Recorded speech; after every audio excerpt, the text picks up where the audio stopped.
Hey guys, and welcome to the Complete Blender Creator. My name's Ben. And I'm Michael. And together we are really excited because we get to see how you change as you progress through this course. You can go from zero skills to really quite a capable artist pretty quickly. So who's going to be the main instructor on the course, Mikey? I am. Cool. Okay, so I'm going to be your main instructor, guiding you through most of the changes we're going to experience in Blender. And Ben here, he's really in the background helping support, and he'll pop into the occasional lectures. I know we've got a couple on Unity coming up as well. So he's going to be there as support to make sure that the learning journey for you guys is great.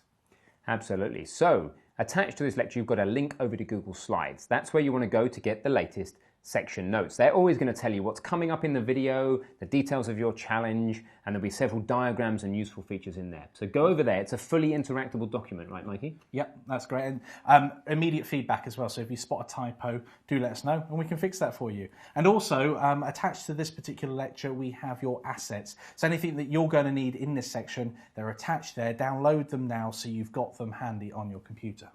Absolutely. So to end this off, we're going to switch into a screencast where Mikey has got a challenge for you. Okay guys, it's challenge time. I'd like you to go ahead and say hello.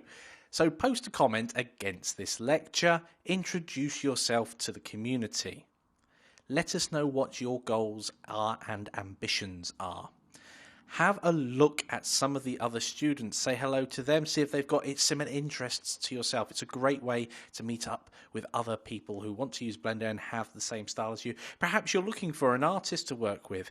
Well, this might be an absolutely wonderful opportunity to do so. Now, remember to come back here to meet new faces. You will obviously have to come back to this particular lecture and have a look over there. And of course, we've got the Facebook group as well if you want to pop over there and join that. So pause the video now and give that a go. Okay guys, welcome back. I hope you have said hello over in the discussions. It is important with all of these challenges. You will find most of the lectures that I give to you guys will have a challenge, either a small or a big challenge in them. And it is really important that we ingrain the habit now that you go ahead and do these challenges. They're really important. They help cement the knowledge in your mind. And in this particular one, it makes sure that you know how to, for instance, ask questions as well, because it is the same interface. So with that said, welcome to the course guys. Let's carry on now and I will see you guys in the next lecture. Okay, so let's go through what's coming up so you get an idea of the course itself. So the course structure, what are we going to do? Well, the first section is going to be designed for complete beginners. So if you already have experience, you may want to skip ahead, but I generally don't recommend it. You might still find the beginning of this content useful. I've asked some experienced people, ones that have been perhaps playing with Blender on and off for a couple of years, and the feedback in general has been, even though I've used Blender for a while, I didn't know that thing existed. So it's worthwhile just watching, but bear with it. If you are experienced, it may seem a little basic at first, and it is basic because it's to cope with, it's to help people cope with Blender when they first approach it afresh. Remember, you can speed up and slow down videos. There's a little toggle where you can make it go up to 2 times quicker, so you can very quickly scrub through these early videos if you need to. So the learning journey itself, we're really focused on making sure you guys have a very progressive learning journey. So we aim to give you a breadth of knowledge across Blender. Every lesson will focus on one key area of Blender, or sometimes not Blender, sometimes it's just how to design, how to organize, but we tend to focus just on one thing at a time so you guys can stay focused essentially. Lessons will build on one another, so often later, especially later on in the course, you'll find that you'll be using a lot of your prior knowledge, and that tends to not be retaught over and over again. It does in the early sections, but later on we will just use those skills that we've learnt. Now, because of the progressive nature, I would not recommend skipping lectures because it's very easy to miss something and then go, how do I do this? So do go through each one individually, and if you get it, then of course move on. So one of the big things that we get early on in the course is there are lots of different ways of doing things in Blender. It's a very versatile package. So there are always multiple paths to the same outcome. And it's important to realize that there isn't a right way. As long as you get to the destination point and you've completed, let's say, a challenge I give you guys, then that's it. You've completed it. That's brilliant. My way is not always necessarily the quickest or the way that you're going to choose. So don't see my way as the all-seeing, all-knowing way. There are always multiple ways of doing it. And often I'll be using the skills we've just learned in that lecture, even if there's another skill I could use in order to complete the challenge as well. If you have another route, share with everybody your experience. So there are multiple ways of doing things, and learning about all the different ones is valuable for absolutely everyone. So please share when you do that. Now you will see these green slides throughout the course. These are challenge slides. Now most lectures will have these challenge slides in them, and these challenges are important. They really hone your knowledge. They make sure that what you've just been taught you can actually apply. And often it's worthwhile going through and trying out some more things using the skills you've just learnt. Challenges will focus on specifically what has been learnt in that lecture, and it will incorporate earlier knowledge too, more so as we progress through the course. Now, please share your work. Be proud of it. When you first start something afresh, it's very intimidating when you're surrounded with people that are better than you at something. Now, don't worry about that. We all start from somewhere, and we all start from zero if we've not used Blender or anything else in our lives. So just remember to be proud of it. I love seeing you guys develop, and I want to see you start building things out of cubes and cylinders and putting it together, and then in a few weeks' time, you're building wonderful models, and that will happen. Just stay with it, be proud of your work, and remember to share it. And do make the challenge your own. So I might ask you to make, and I will do in a few lectures' time, a simple block work plane. And I know some people have taken this challenge on their own, and instead of making a very simple plane, they've taken the knowledge they've learned so far, and they've made some wonderful examples of aviation models. So it's absolutely wonderful seeing what you guys are doing. Go above and beyond the challenge whenever you can. Push yourself, and you will be surprised with what you'll be able to do. So let's move on now to the next lecture. Hi and welcome to How to Install Blender. So in this particular video we'll be going to where to download Blender from, so you get the official copy. We'll be installing Blender to the computer. We'll be checking which version you have as well, so if you've already got it installed we'll be able to see what version that is and see whether you need to get the latest version. Now the latest version at the moment, at the recording time of this video, is 2.77, so you're going to need version 2.77 or later to make sure that what I'm doing and what you're doing are going to match up and correlate. Now it's very important as I go through these that you're focused on what I'm doing. That can be very difficult to follow a screen and not having to pause the video every 2 seconds. I tend to talk quite slowly, especially in these early lectures, so you guys can follow what's going on clearly. But it is a great idea to watch the video, and then I'm going to give you a challenge, and when I give you the challenge, then of course if necessary you can go back and pause and come back and forth and back and forth. So that's absolutely fine. But I would recommend actually just watching these first few minutes so that you guys can see what's going to happen, and then when the challenge comes, of course, go ahead and do it. So let's go ahead first of all and see where to download Blender from. Okay, so I have opened up a browser and gone to www.blender.org. And here there are a couple of places you could go to. You could go to the download link at the top or the big blue download button down here, Blender 2.77. So if I go ahead and click on that, it takes us to the download page. So we've got www.blender.org/download. If I scroll down this page, we can see that the latest was released only a few days ago. Well, it's now the 22nd and it was March 19th. So brilliant. This is a new version for me as well, so we get to do a live install. Nothing can go wrong here, hey guys. So if we scroll down, we can see the versions for Windows there, and we can see the version for Mac, and if we scroll down a little more, we've got for Linux as well. So you'll need to pick the version that's applicable to your platform. I'm running a Mac, as you'll probably notice here, and I'll be going through soon the similarities and differences between these particular platforms. Most of the time there are no differences, just a different keyboard layout basically. Okay, so I'm going to go ahead and click on one of these links, and that's going to start downloading. Now, it's great that this says it right in front of us. What I was going to say, Blender is free software and it's free to use for any purposes. Now, the great thing about it is it's really just it is a suite of packages. It's a 3D modeling package, it's a sculpting package, it's a compositor, it's a renderer. It does so much. It does VFX, it does animation. There's pretty much nothing it can't do. So it's wonderful and it's a great tool to use. And I'm really excited and looking forward to seeing what you guys can create with it as well. So let's just have a look and see at the features while we're just waiting for this to download here. Now, it's going to take you a while to get to this level here, even with this orange, lemon and lime on there. It does photorealistic rendering, fast modeling, realistic materials, fast rigging, animation. All of these things are absolutely wonderful. And I must hammer at home at this point that you guys are going to get the most out of this course when you put the most in. Now, I'm not going to be able to teach you every little nitty-gritty thing, but I will be teaching you the basics all the way up to some more advanced stuff. But I would really like it if you guys would take it upon yourselves to, after a particular section has finished, or even after a particular lecture has finished, you practice that skill that we've just learned, because that is really important.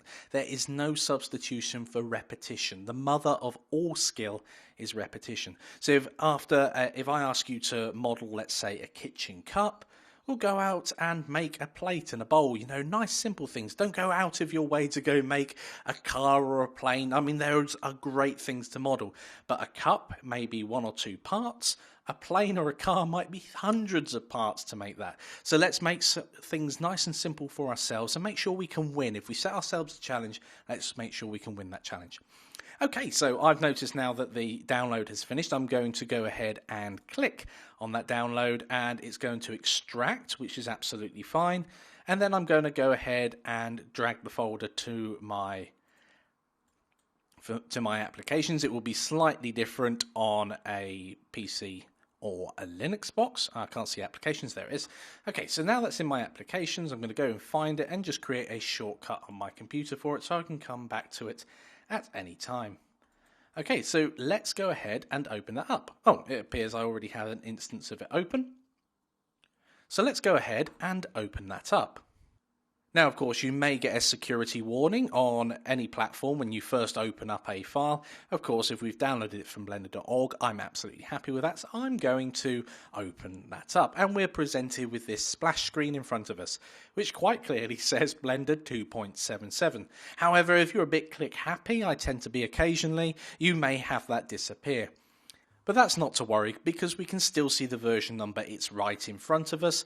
If we look at the very top of Blender, we have this particular bar here that's called the info window. We'll use that in a future lecture, or lots of future lectures, because it's where you have file, new, open, open recent, all the sort of familiar things you're used to. You'll notice that you don't have a file, edit, tools, menu, and all those other things that you generally have with a program. Now, this is the same across all platforms. So this is great. It means you can switch from a Mac to a PC and have to learn nothing new. It's great. Now, if we go all the way along this bar, we can see it says version 2.77, which is great. And we can go ahead and click on the little Blender icon there, and it will open up this splash screen again. So there we go. We've got the version, we've got it installed on the computer, and of course, I've got a challenge for you. Okay, I'd like you to go ahead and install Blender. So go to www.blender.org/download. Download the latest version of Blender. Now, of course, I'm using 2.77 in this particular video, but the versions of Blender tend to iterate relatively quickly, so you might be on 2.8 by the time you've watched this video. Don't worry, that will be the latest version of Blender. Install it on your computer. So this is going to be one of these lectures now where I'm not going to ask you to pause the video. I will simply let you go ahead and install it on your computer, and I will see you guys in the next lecture. Welcome to Where to Find Support. So help others to help you. That is a very critical starting point. We have a very supportive community, so asking them for help is great. That's what we're all here to help you out with. Start the conversation. So if you see someone's asking for help, but you don't quite know how to help them, just starting that conversation itself can help answer the question, because they'll start trying things. Perhaps they've got a bit of a mental block and it just helps them going. As you become more experienced yourself, you can help others too. Now, of course, you're probably thinking at this point, hang on a minute, Mike, you're the instructor. Can't you just answer all the questions? Well, I would really love to, but I think there are now something like 22,000 of you students and one of me.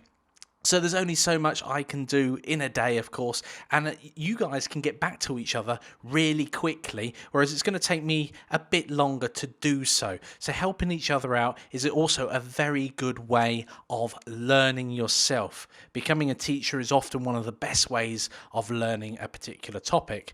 Of course, I am always around to help, but it may take some time in order to get back to any queries that you've got. Now remember, asking a good question, you'll get a good answer. So be specific about your issue. If you go ahead and say, help, I can't get it to work. Well, we know from that you need help.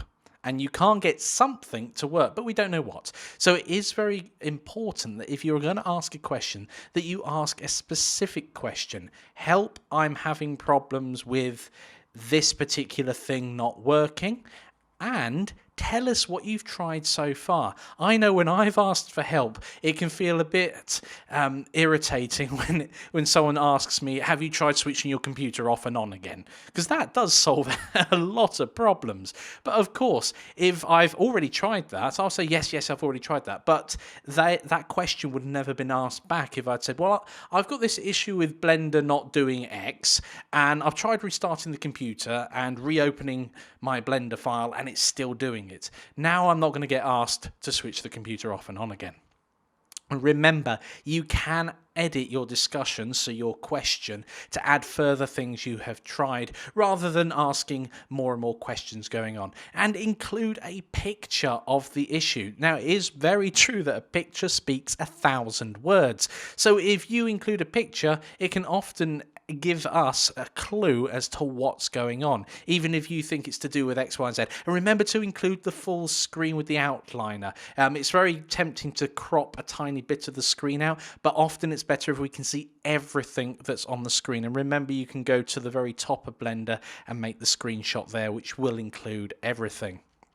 Ask questions in the Q&A. Udemy have changed around their system somewhat recently, and it's very useful if we're answering questions in the Q&A, because that's how it's all been set up to sort of work, I suppose. And if you want to share your work, the best place to do it is come over to our community, because it's such a rich experience over there. And you can see the address there is http://community.gamedev.tv, and we've already got many students coming over there. It's much more fluid. You can see pictures, you can see other people's work so much easier than it is trawling through the Udemy Q&As, which are for questions and answers. So it also feels a bit odd sharing your work as a question. And it's also very confusing, because sometimes I look at people's work and it's lovely to see your work, and I'm thinking, well, have they got a question about it? And sometimes if there's no question or it's a bit ambiguous, you end up starting a dialogue and there's nothing actually wrong. There's no answer required. So have an answer for something. If you have solved your issue when you've asked a question, do let us know, because that's important to know how you solved it as well. So tell us how you overcame the challenge that you faced. It's very important, because that's going to help not only us improve the content if it's something systemic with the actual lesson itself, but it's also very useful for other students as well if they come across a similar issue. If you have solved it, it is always useful to use a little solved prefix itself in the discussion or question title, so that people, if they've asked that question themselves, can see straight away that there is a proposed solution to the problem that they're having, if they are searching for a similar problem as to what you had. An example question, just to get the ball rolling, just so you can think about it. You might say, question, I've got a snapping problem. So it's very helpful for me if you list a time, if you're referencing something in the video. So let's say in the snapping video at 3 minutes 32, when you use the snapping tool, I cannot see how ... So fill in the rest of there. And then, of course, you may want to say, I have tried doing X, Y, and Z, but unfortunately to no joy. here is a picture of the issue, etc., etc. You get the idea behind this. This is a very good question because it's actually going to help me understand what you're trying to do because you've referenced the time. It tells us what you've tried already, so I don't go ahead and give you instructions that you may have already tried, and a picture, of course, may highlight what the actual problem is. So in summary, where to go? Well, if you've got a question that's specific to the lecture that you've been watching, then please use the Udemy Q&As. That's what they're now designed for. They used to be called discussions. You're here sharing the discussions a lot, and if we want you to do that, it would be best not to share in the Udemy Q&A anymore because it's kind of odd posting work as a question, and it also helps us manage what questions we actually need to get to and answer. So if you do want to share your work, and I'd like to invite you over to our community at community.gamedev.tv. This is a wonderful place where you can share your work. It's really easy and accessible to see all the work as well. It also does what we call Sketchfab embeds, which you'll see later on in the course as well. So if you've got a specific question, ask it in the Udemy Q&As. Especially if it's against a particular lecture. That helps us help you. And it also helps us modify the course itself if we get a series of questions that are all very similar in nature. If you want to share your work, then come over to community.gamedev.tv. And of course, we've got the Facebook group as well, and you're more than welcome to come and share your work and join in the discussions over there. And that's facebook.com/groups/Blender course. So those are two places you can go to share and contribute your work, especially if you're doing stuff outside. I love seeing what you guys are coming up with. And of course, if you've got a lecture specific question, then of course ask it as well in the Udemy Q&As. That's it for now, and I will see you guys in the next lecture. Welcome to the Blender Layout Overview. Now this is one of these things that most people, when they open up Blender, go, what do I do here? It is a very confusing interface if you haven't used 3D modeling packages before, and some of it isn't quite intuitive, but don't worry, we'll take you through it step by step now. So in this video, Blender looks the same on all platforms, and this is great. It does mean that whether you're working on a Mac, a PC, or a box running Linux, it will look the same. And you will see why that is. It's kind of its own self-contained environment. So it doesn't use the File, Edit, View, Tools window that you typically see on the top of most applications. I'll be going through how to switch and change layouts. It's a very cool feature where you can actually save a layout if you found one that you like working with. And of course you can immediately switch to it as well. So that's very, very powerful. Go through the main sections of the Blender interface, all the different window types you can have within this one interface, and how to move and change Blender's layout. It's a very powerful tool, and it's got lots of different variety that you can set up. And of course, we're all using different monitor sizes. Some of us are on a laptop, some of us have got a whopping great big 4K monitor in front of us. So the way that you set up Blender will be slightly differently based upon this. So without further ado, let's hop on over into Blender. So welcome back into Blender, and the first thing that we're going to cover in this and the next lecture is the layout. So we'll start with a brief overview of the layout here to get you guys into it. It is a bit confusing for newcomers and old hats at 3D modeling. It is a completely unique interface. It allows massive amounts of customization, which is where some of the confusion can come from, because with all of that customization, all that power that you have, we need to learn how to control that. And before we get into the nitty-gritty of modeling, I know you're itching to start making stuff, but let's make sure that we understand the tool that we're using a bit better before we dive in and start modeling. Trust me on this, if you can't control the interface, it will bug you forevermore. So let's come on and have a look at the general interface here. So the very top, we can see it says File, Render, Window, Help, and we've got this area here that says Default. Now this whole area at the very top is an info header. We can change that, we can move it. That's the power of Blender. Unfortunately, if we move it and hide it away, it can be difficult to find again. But don't worry, we'll go over how to resurrect missing frames if we need to. So we've got 5 frames or windows on this particular screen. We've got the info header at the top. This big one in the middle is the 3D editor window. In fact, if we hover over the header bar's icon on the left-hand side, we can see that it says the current editor type for this area is info. If we go down here, it would say the current editor type is 3D view. And then we can go down here, and this will be timeline. Now we've got two more on the right-hand side here. We've got outliner and we have properties. Now these icons themselves, if we click on them, they give us the option for all the other view types that we have in Blender. So you can go ahead and change those. You can even have two of the same if necessary. So later on in the course, I definitely need two of these property windows, for instance, because they've got all of these tabs going across the top, and occasionally I don't want to keep flicking backwards and forwards between two. An example earlier on in the course, I might have two 3D windows open, so I can move this one up here using this split between the two, this horizontal line. It's also a vertical line that we can move to the left and right as well, and obviously change this bottom one to a 3D view, and then I can work on the same model from different angles or different viewpoints, which is very, very powerful. So I'll just pop that back to how it was, and we can have a look at some of the other features as well. Now we can resize those if we want to. We can grab this vertical line that splits the two windows up and move it from left to right. And you will find me doing that a lot in this course. I'm running at 720p so you guys can see what I'm doing with ease. Unfortunately, that gets a bit cramped on my particular screen. So I'm often moving things about, hiding them, etc., moving them backwards and forwards.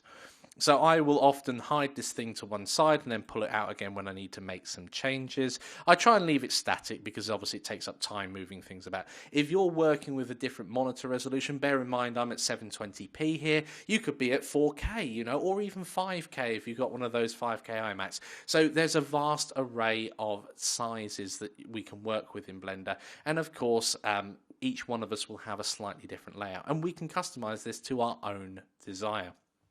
Now, one of the most important things is, before we start tweaking and moving things about, is that you're not working on the default layer. Otherwise, you can't get back to it easily. So looking at the header bar again, we can see here that it says default. That is the current view that we're working on. If I go to the drop down just to the left of the word default, we can see that there are a series here of predefined views. And if we go ahead and click on 3D full view, we can see that we've got a completely different view to what we had before. We can go to compositing, and that's a different type of workflow essentially, so it gives you some windows that are appropriate to that. We can go to, I've made a couple here as well, so we've got motion tracking as well. And to make something, you simply find something that is close, so we can go back to default here. We can find something that's close to what you want and hit the plus button. Once you hit that plus button, we've added a new screen, and we can name this whatever we like. So I can just call this layout. Now that we've changed it to layout, because that's what's selected at the top there, we can change everything on this screen to our heart's content without worrying about overwriting that default layout. Very, very powerful. Now you'll notice that each of these areas has a header bar, and every one of them, apart from the info window, has an actual window associated with that header. Now the info does actually have another window. If we click here, we see that we get this double-headed arrow with a line in between on this break between the two windows. And if I drag that down, we can see here it gives us almost like a console of what's happening in the background. Now often I will just hide that out of the way because it's not useful. However, bringing that down can help with some sort of diagnostics later on. But I'm going to now click and drag that back up and hide it out of the way. Now you can do that for all of the windows. You can resize them and move them about with ease. You can also hide and move things that are part of that window. So the typical one that I see a lot and gets people is the header bar. You can actually hide the header bar. So you think that you're moving these windows and resizing them, which is great, but you accidentally do this. And you can see instead of being at the bottom of the header bar here, I'm actually at the top of the header bar, and the arrow looks the same. So you quickly glance, you go, okay, I want to move. Oh, where has my header bar gone? Well, you can get it back. There's a little plus on the lower right-hand side of that particular window, or the upper right-hand side if you move the header to the top, and I'll show you that in a few moments. And if we click that plus, the header bar reappears. Now, if you are working with limited space, or you've changed the size of your windows here, we can help collapse these words, the menu options on any header bar, by right-clicking on the header bar and collapsing menus. It then appears as these 3 lines here that we can click on and get to the same options that we had before. So I'm going to undo that for the moment by right-clicking and undoing collapse menus. We've got flip to top, so we can actually put a header bar at the top of something, which is traditionally where header bars would be. They would be at the top rather than at the bottom. However, wherever you do choose to put your header bars, I wouldn't swap about too often. We tend to focus on where things are, not necessarily what they look like or what they've called. So if you go and move things about drastically, it can actually slow your production down quite a bit, because you're then having to relearn where things are. Now, we're going to focus on the 3D view briefly here, and I'm going to show you about the tool shelf, which is this area that's opened up on the left-hand side here, and on the right-hand side there is a properties panel. Now, we can resize those, and you may have to at any point, but of course, if you resize it and make it too small, it disappears. And there is a plus and another plus on the top left and right of any window that's got these tool shelves and properties panels. So in this particular case, I can make this bottom window larger and show you as well with a UV image editor. I know that that type of window actually has, oh, I missed a click there. No. That particular window also has a plus at the top left and right, which means it's got a tool shelf and a properties panel devoted to it. So we can click the pluses and make those appear. So there we go, tool shelf on the left-hand side and the properties panel on the right.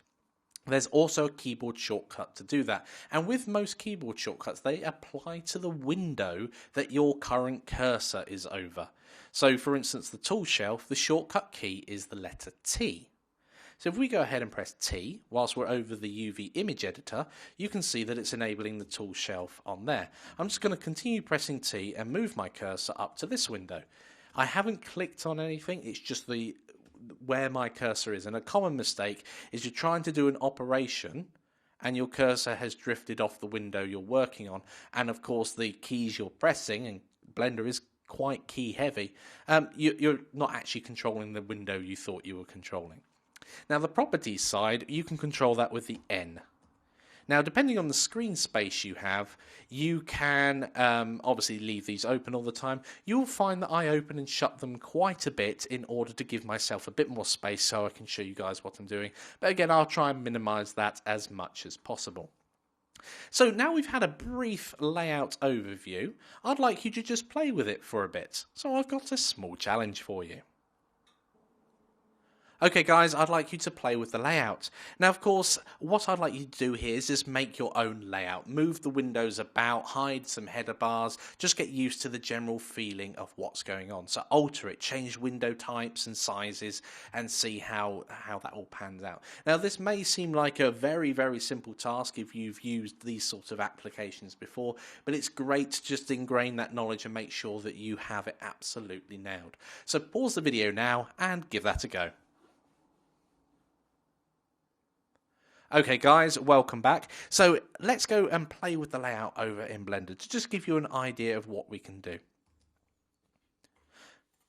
Okay, so we're back over in Blender here, and so straight away we can play with the size of windows. Now, depending, as I say, on the screen that you've got, being able to take control and resize the windows that you have in front of you, or even hide certain parts of them, to give yourself more space is a great boon. We really want to be able to master this interface. We'll go over creating some new windows in the next lecture, but in this one I just want to take control and make sure make sure I have control over the basics. So I can hide those header bars. Now, some of these header bars, of course, if you go and hide them, you just cause yourself more grief.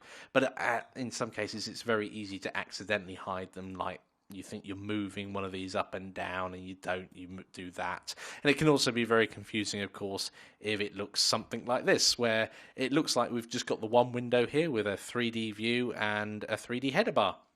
but actually it's a 3D view without a header bar and a 3D view without a window, the actual 3D view itself. So that's one of those things that I have seen people have an issue with in the past. So it's great to make sure that you guys will not suffer the same fate if you accidentally hide your header bar there.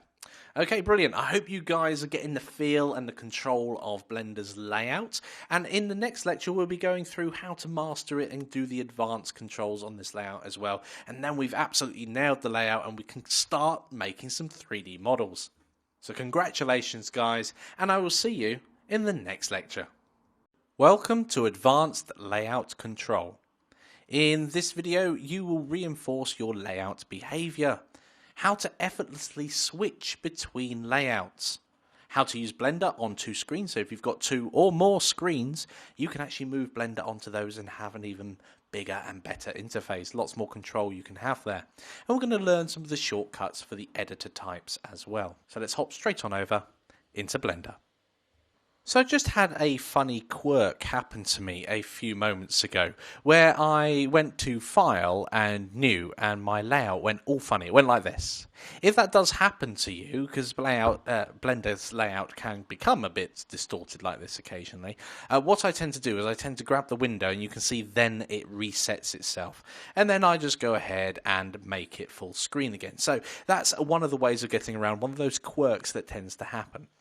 Okay, so some more advanced control. I want to teach you guys how to make new windows and how to remove ones that you don't want. So the first thing I'm going to do is I'm going to hit the little plus button and create my layout. I'm going to change this layout there so that what we do now is not going to destroy the default layout. Of course, if you do destroy the default layout, I'm going to now teach you the skills to get back to it as well. So what I would like you to do first of all is just watch me, because I'm going to be clicking again on areas that are quite small on the screen so you can see where my cursor's going, and then I'll give you the opportunity during the challenge to test the knowledge that you've just learned. So first of all, let's go ahead and create another one of these 3D windows. And we can do that by the little hashes that are in the top right and the bottom left of every editor window. If we have a look at the info header, it's tiny, it's this little area at the top here, but we've got a hashed area there on the lower left, and we've got a hashed area all the way on the upper right as well. And that enables us to click with the left mouse button and drag it to create a new window. I'm not going to do it to that tiny area up there, but I'm going to do it to this 3D editor window now. Now, because the hashed area that we're just about to drag on belongs to the 3D editor window, we can tell that because the triangle's in the top corner or the bottom corner. When we click and drag, that is the window that will duplicate, including as to whether or not it's got its tool shelf open on the left-hand side here, or whether it's not. Now that gives us an opportunity to generate a lot of windows in our scene, and I've seen people go, well, they're trying to move it left and right, and they've accidentally grabbed this area here, and they go, oh no, I don't want that. How do I? Oh no, what's going on? You can very quickly end up with quite a messy interface. Now there are two important rules when it comes to collapsing the windows on top of one another. For a start, you can only collapse, if you're using this top widget, you can only collapse, first of all, to areas that are of the same shape. So if I try and collapse this big window here down to where these two smaller windows have appeared, that just won't work. I'll need these two smaller windows to first be a larger window before I can do anything with that.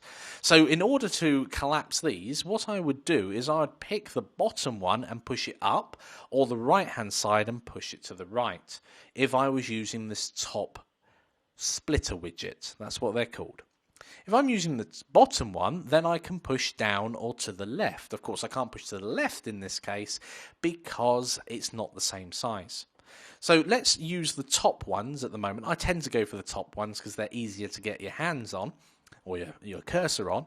If I go ahead and click on that, I've just opened up another window. I didn't mean to do that, unfortunately, but that is easy to do. And this just shows you how fragile, I suppose, the actual layout can be if you're not paying full 100% attention. So now that I've done this, I'm going to have to click on, again, the splitter widget, but I'm going to be very precise this time and move it across to the right to overcome the one on the right. And I'm going to do the same here. I'm going to pick this one. Oh, I've done it again. It's very easy to do. I'm going to pick this one up here and pull it up. And you can see that an arrow appears when I do that. And that shows you the direction of overwriting. Now what I'm going to do here, just to demonstrate, is I'm going to turn one of these views to something different, like a dope sheet, let's say. So we've got this dope sheet in the middle of two 3D views. Now what I can do in order to make this dope sheet appear on this half of our screen is go ahead and click on the splitter widget and move it over. And we can see that that is going to overwrite the one on the right. Okay, now if we wanted to go to the left, we've got a couple of options. We could click the splitter widget down here and move it on the lower left and move it to the left. Or we could do the upper right. Oh, I've done it again. It's so easy to do. So don't worry, guys, if you end up doing this. We could click and move it over to the right, and we can see here that nice big arrow which tells us which way we're going to be overwriting. However, with the left mouse button still clicked, still pressed down, I can now move the arrow to the other way. And we can see that the screen flips, and we're going to overwrite the 3D view with the dope sheet. Very powerful. It enables us to go backwards and forwards and use either one. And I switched back there to the 3D view. So one of the other things that you can do as well is customize the header bars. So we've already learnt that you can hide them out of the way, which is a little bit irritating if you do it accidentally, and click the plus to bring it back again. But we can customize it. We can right click on it and flip it to the top. Right click on it and flip it to the bottom. And I would recommend not changing the layout until you know what you really want to do with it. It might be conceptually good for you to go, well, the header bar should be at the top of the screen. But of course, if you move all your header bars to the top of the screen, I am not going to do that. You may struggle to follow along if I keep saying, if you now go down to the header bar, because I'm going to assume throughout the course that you don't change your layout too much. I'm going to stay with the standard layout through most of this course and only make changes where I need them. So for instance, if I'm struggling to fit something on the screen, I may make a change that you don't have to follow. It's just so I can see what's going on. One of the other great things that you can do if you've got more than one monitor is you can duplicate the entire window in front of you and create another window that you can work on. And you do that through the window menu on the info. So if we go ahead and click on window and go to duplicate window, and we can see there's a shortcut key there, Control, Alt and W. Now most of the options in Blender do have shortcut keys, and Blender is incredibly shortcut key heavy. And in a few lectures time we'll be going over those shortcuts because they do vary a little from system to system. So I'm going to go ahead here and duplicate the window. Now it's going to look like nothing has happened. And that's because the duplicate window is on top of the one we're working on. So what I can do here is just move one of these windows and fill up the right hand side of the screen and one to fill up the left. Now what we notice here is both of these were on my layout, the layout that I created first of all. But you can see that the moment I've duplicated the window, we've got this mylayout.001. And that basically means that I've created a new layout as well by doing that. They obviously can't share the same layout. Well, they can share the same layout, but that means if I adjust one, it will adjust the other. And that's kind of not the point when you want a duplicate window. You will often want a full screen. Let's say if you're working with two monitors, you might want a full screen render happening, or you want a full screen 3D editor on all the time, so you can do all your modeling in one screen and all of your options on another. It's very powerful. One of the things to bear in mind here is when you start collapsing these down and you want to get rid of it, if I went ahead, and we can see it's blatantly obvious at this point in time that this one says my layout and this one says my layout 001, so we know which one is the master, so to speak, and which one the duplicate came from. If I go and click on this drop down for the view selection and change one to default and one to animation, that's great, but I now don't know which one's which. I could even shuffle them. Okay, so now that we don't know which one's which, if I went and shut down the master or tried to shut down the master, so which one was the master there? It's obviously this one on the left. If I go ahead and create a new duplicate window and try and shut down the master, we get this warning message. So do you want to exit Blender? Well, no, I don't. I'm demonstrating stuff at the moment, so I'm going to click cancel. But I know now that this is not the master. It is kind of the slave, I suppose, and we can click on the cross there and get rid of it. I'm going to make this one full screen again. Now, one of the things to bear in mind when you start doing that duplication is this can start to get a bit cluttered. So we got default 001. Now, if you happen to be in a window, and that was the one that you duplicated to make another window, we would very quickly end up with default 001, default 002, and if that perpetuated, we'd end up with a lot of sort of clutter in that menu system. And default 002 is actually the master in this case, so let's close down the one that's not. Okay, so how do we get rid of this? Well, there's a cross there, and if we do that, we can delete the active screen. So we've got a series of options here. Default 002, delete the active scene, delete the active scene. I don't need those, and I don't want them to clutter up here. My layout 001, I'm going to delete that because it is identical to my layout, and having duplicates all over the place is going to be a pain. Okay, so now we've mastered more advanced layout techniques and moving things about. There's just one final thing, and that's the shortcut keys for the actual changing of the screens. So we can go ahead straight away and hold down Shift and use the F numbers along the top of the keyboard.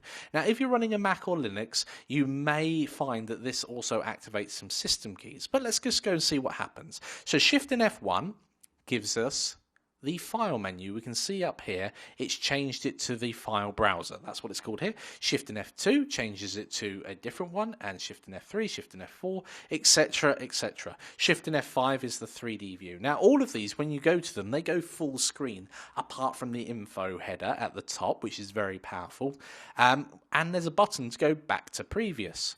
And it'll take us back to the previous one. Of course, because I've been playing about, it's not taken us back to the 3D view because we iterated through. So I'll need to go back down here to the header bar for this particular window and change it back to the 3D view.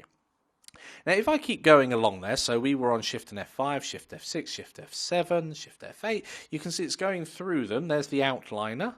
There's the UV image editor. So Shift and F11, if it did control anything, is actually controlling something else to do with Blender. So it is important, something else to do with the operating system itself and not Blender. So it's worthwhile bearing those particular ones in mind. Now, I don't use those shortcut keys. I generally go down to the icon itself and select the one that I want. Primarily, I suppose, to make sure you guys can see what I'm actively doing rather than just randomly hitting shortcut keys all the time. But feel free to learn those shortcut keys so you can quickly flip between different screens. And with all that knowledge, I've got a layout challenge for you. I would like you to get back to the default layout. So go ahead and open up the layout mess.blend from your resources. Now, if you haven't downloaded your resources yet, remember they're against the talking heads at the beginning of every section. And we put them there so they are not against any specific video, so you can get them all at once. It's great if you need to work offline at any point that you've got all the resources together. So make sure you've opened that up. Now, this itself is a ruined workspace, which I would like you to get back to the default layout. And remember, I'd like you to also share your success. This not only helps me know that you guys are understanding what you're learning, but it also is wonderful to see you progress. So please make sure after you've completed the challenge and any other challenges that you share your work so we can all see how we're doing. So pause the video now and give that a go. Okay guys, welcome back. Let's go and open up this layout mess and see how it looks. Okay, so first of all, I'd just like to say that I have extracted the Section 1 assets into their own folder. I've named it in my documents file system here. I've named it in Documents, Section 1, Layout Mess. Now, what I would like you guys to do is make sure you don't end up being a bit messy with your file system. Now, later, at the moment, it really doesn't matter that much. But it's very good to ingrain the habit of good file structure and good naming. So be aware of that from now onwards, because later on it's going to become critical that things are stored in an appropriate place and are named appropriately as well.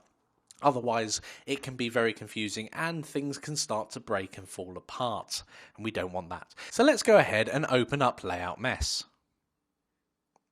Okay.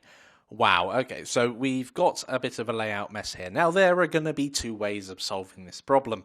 Now, if I haven't changed the default screen layout, I should be able to get back to it through the info header. But I'm not sure whether I've done that. So let's go and work with that first of all. So let's go and change this type to an info header and change it from my layout to default. Bingo. Okay, so if you went through that way, well done. Kudos for you being able to think ahead and go, well, if Mike left the default layout, okay, I should be able to get back to it that way. But let's presume that I had overwritten it, which is entirely possible. So I'm going to go to File and Revert. That's going to take us back to the previous state the file was in. So what can we do here? Well, there are a couple of ways of approaching this. You can get the layout roughly right and then change all the window types, and that's what I'm going to do rather than doing it individually at a time. So I'm going to, first of all, I'm going to move this one out and then down, and that will give us the, what was it? This was Outliner and this was Properties, so that's fine. That one's sorted over there. This one here, well, there's an info bar at the top, and then there was a timeline at the bottom. So let's put a timeline there, and this was a 3D view.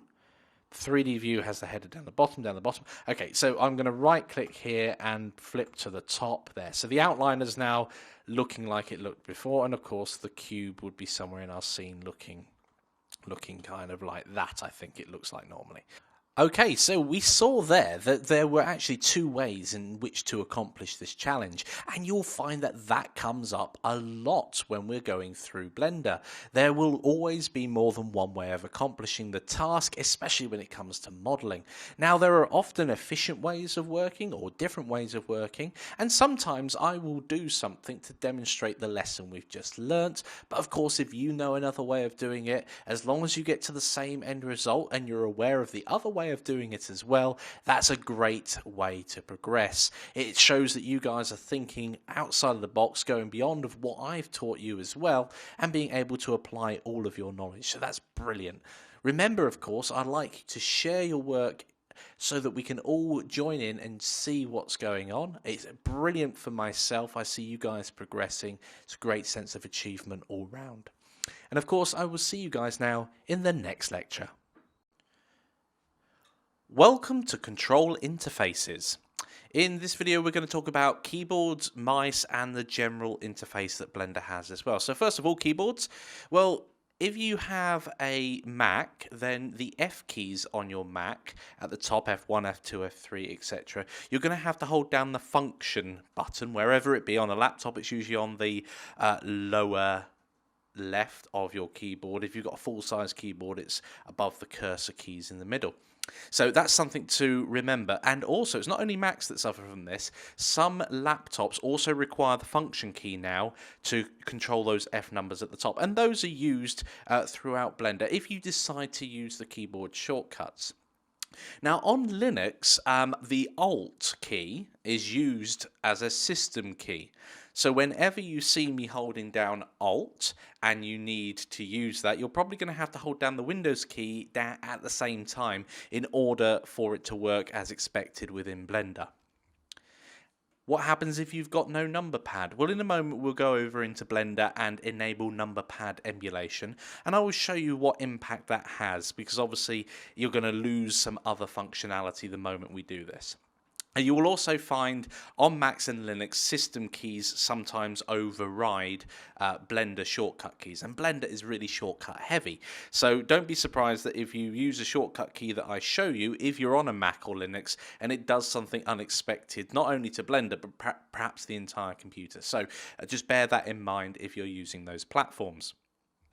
Let's talk about mice quickly. So I would strongly recommend a 3-buttoned mouse, but we'll be going through how to use Blender without a 3-button mouse. So the examples there would be if you're on a laptop, so you're going to be using a trackpad or maybe even a stylus as well. So there's lots of options there for us. I still highly recommend a 3-button mouse and a full-size keyboard wherever possible. Later on, you may, if you've not got one already, you may consider a stylus if you really get into Blender and you want to start doing more artwork. All of these things are just different tools for us to do our work with, and a stylus is really good for drawing and sketching and things like that, and the mouse is a bit crude when it comes to that. But for everything else we do in Blender, a normal 3-button mouse will be absolutely fine. Blender's visuals. Well, we're going to go through Blender and see that you can change the appearance of Blender, which is very powerful. You can personalize the interface and make it easier for you to see. Not everybody's got 20/20 vision, and Blender gives us, because of its unique interface, it gives us a unique opportunity to just completely change how it looks. So now we've gone over that, let's go explore these things and hop on over into Blender. Okay, so we're over in the default layout. This is generally the first thing that you're going to see when you first start up Blender. It may look slightly different depending on the screen size that you're using. So first of all, we'll deal with the keyboard itself. If you're using a laptop or even a smaller keyboard, you're going to be missing the number pad on the side. Now, the number keys across the top of your keyboard, the 1, 2, 3, 4, 5, 6, 7, 8, 9, 0, those actually control the layer options in Blender. Now, what we're going to be doing is sacrificing that ability for the ability of moving around our model, which is, in my opinion, more powerful, especially early on. So the numbers across the top of the keyboard change layer, and you can and we can see on the header bar down here for the 3D view, these, I don't know how many there are, 20 boxes or so, are the layers that you can work on. So you can work on multiple layers and keep things separate from one another and turn them on and off. It's very, very powerful. And since the option is down there, it won't disrupt you too much if you lose the ability to hit the numbers across the top of the screen. Often it's better to check down here anyway and see which layer you want to work on. And we'll go through layers much later on in the course. So the number pad itself enables us to move around our model. By pressing on the number pad, the various numbers, we can see it's moving around our model in various ways and changing the view, which is very powerful. And of course, if you've not got a number pad, it'd be best if we set up the numbers at the top. And the way that we do this is go to the File menu on the Info header, and scroll down to where you see User Preferences. Now this area, I will warn you, you can edit pretty much everything to do with Blender. So make sure if you do make a change, it is a change that you want to make. So let's go in and open it up. So we've got the Blender User Preferences in front of us, and we want to go to Input. And on the left hand side we can see that we have Emulate Number Pad about halfway down, and if we click on that, it simply changes the numbers along the top of your keyboard so that they work as the number pad, which is very, very powerful. And you can also use this feature. The plus and minus will help you zoom in and out if you don't have a 3-button mouse, which we'll move on now as we're in the preferences. So I'm going to turn it off because I have a number pad and I'm used to using that. So I'm going to turn on now Emulate 3-button mouse, and we'll explore how that works. And I'm going to make sure I save the user settings. That is important. If you don't save the user settings, it won't remember what you've done. I'm going to close down the Blender interface there. So now that I've done that, I'm going to move over. I have got a 3-button mouse, but it's attached to my MacBook, so I can now use the trackpad in order to control things. Now, it will vary from computer to computer as to what you can do by standard. So on a Mac, for instance, the trackpad is rather good, so that does enable you to use 2 fingers and rotate around your model. Now, your Windows or Linux machine may also do the same. It also allows this pinch to zoom operation. So I'm just moving my fingers in and out, and that zooms in and out. Now, if I want to pan to the left and right, I can hold down Shift whilst using two fingers, and we can see that pans left and right. And using all of those together, we actually get a reasonable result and quite a quick and easy method of use. However, if your trackpad only supports clicking and it's not got all these multi-touch things, you can still use the actual system. It's absolutely fine. You simply hold, once that emulate is turned on and you've saved your settings, you can hold down Alt, and this is the screencast key for Alt there, and when you left click, that enables you to orbit around your model. Great. How do we pan? Well, we continue holding down Alt and we hold down Shift, and then we can click and pan left and right. So that is really, really powerful. Now let's have a look at what would happen if you wanted to change the interface, how it actually looks. And some people will want to do this so it's higher contrast, so it's easier to see, easier to work on. And once again, you can go to File, User Preferences, and this time we're going to go to the Themes. And this gives us a load of presets, and we can change all the colors everywhere.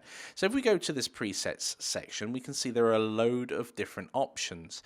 And Flatty Light is one that I quite enjoy. It really does boost the contrast and make the screen easier to read. Now, I'm not going to use a special theme because I want to make sure it is as similar to the default state as possible as we're going through. But one of the other things you may want to do is change the size of the font independently of the rest of the interface, and you can do that over on the System tab. Now we have this option here that says DPI, and that allows us to scale the interface so you can make the text smaller or you can make the text larger, and that's completely independent of the window size itself. I'm going to set that back to 72, and that's really powerful. If your eyesight's not that good, you can enlarge the DPI of the application itself, and that's also great because it doesn't affect the rest of your computer either. I mean, one of the options would be to change the resolution of your screen, but that's not ideal. This allows you to actually scale the text up so you can read it really easily. Obviously that's too extreme for me, and I'm going to set that back to 72, which is the default. So that gives us a great overview of what you can do to Blender's interface, how you can customize it. And remember, it is your system. Make it your own. Make it as easy for you to use as possible. Finally, any settings that you have changed, remember to save your user settings, otherwise it won't come back next time. Now, if you accidentally make a change that you don't want to keep, you may want to revert back to Blender's default state, which you can do. It's in the file menu itself. If we scroll down here, let's see, load factory settings. Now, the danger of loading factory settings is it wipes all of the settings that you have set up. So, you know, use this with caution. If you've spent a couple of years, let's say, using Blender, and then you go and use this, you're going to have a lot of setup time again. But if you're playing about with Blender initially, trying to get a style that you like, and you overwrite the default startup file, which we can do here as well, save startup file, then at any point you can just click load factory settings, and we're back to there. And I've got this graphical glitch again, so I'll just sort that out. There we go. We're back to the default layout. So that's very powerful that we can reset everything and start again and play with it and enjoy it. So make the alterations that you need to make Blender comfortable for you to work with, and I will see you guys in the next lecture. Welcome to controlling the 3D editor. By the end of this video, you'll be able to do the following. You'll be able to rotate or orbit around any of your models. We'll be able to pan to the left and the right and up and down. We'll be able to switch between the standard view types so we can look at our models from different angles. And we'll also learn about the difference between perspective and orthographic projection. So let's go load up a brand new blend file and give that a go. Okay, so I'm in a brand new blend file here, and I am going to have my 3-button mouse emulation turned on so I can show you guys it working. I do have a 3-button mouse, and I would recommend getting one. They're tiny, they don't have to be connected to the computer, they work wirelessly. It's great, and it saves you a lot of time. But if you're restricted to space, I understand that, that's fine. So I'm just going to make sure it is turned on File and User Preferences, and under the Input section, Emulate 3-button mouse. So I need to put a tick in that box and save the user settings. So we'll start off with rotating around your object. So we can rotate by holding down the middle mouse button. I'm not going to do that too quickly, just in case I make you guys a bit seasick. If you don't have a 3-buttoned mouse, what you can do is hold down Alt and then hold down the left mouse button. Once you've done that, you can do the same thing. For panning left and right, you have to hold down Shift and then the middle mouse button. If you press that down, you'll be able to pan to the left and right and up and down. Now, you might have guessed it, if you want to pan and you don't have a 3-button mouse, you hold down Alt and Shift, and then you'll be able to left-click and move the screen around by panning. If you want to zoom in and out and you don't have a 3-button mouse, once again, you hold down Alt and then Control. Once you've held down Alt and Control, you can press the left mouse button and zoom in and out. If you do have a 3-button mouse, then of course you can use the scroll wheel to move backwards and forwards. Now, one of the things that I do like in Blender, and I'll show you how I like setting up Blender, is under the View and User Preferences, I like taking control of what I'm orbiting around, and by default it kind of orbits around an abstract point, so I want to change that. So if we go to the Interface tab, under the middle column we will see that we can rotate around selection.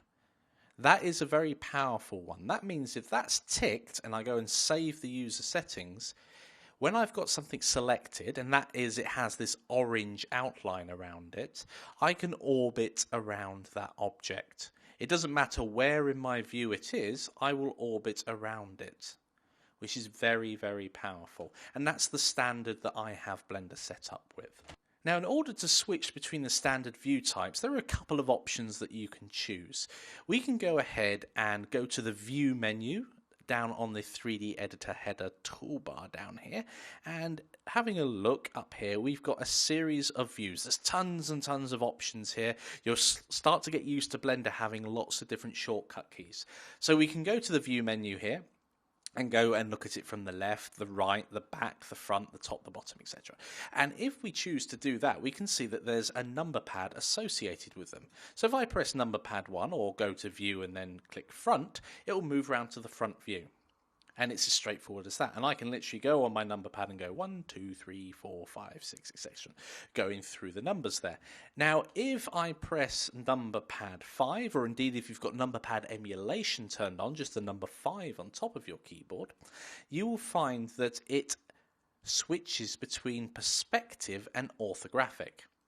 Now, the difference between perspective and orthographic is quite pronounced. You will end up with, well, when it's in perspective, if there were 2 cubes here and one was in the distance and they were identical, we would find that the one in the background would be smaller because it's further away. That's how we see things in real life.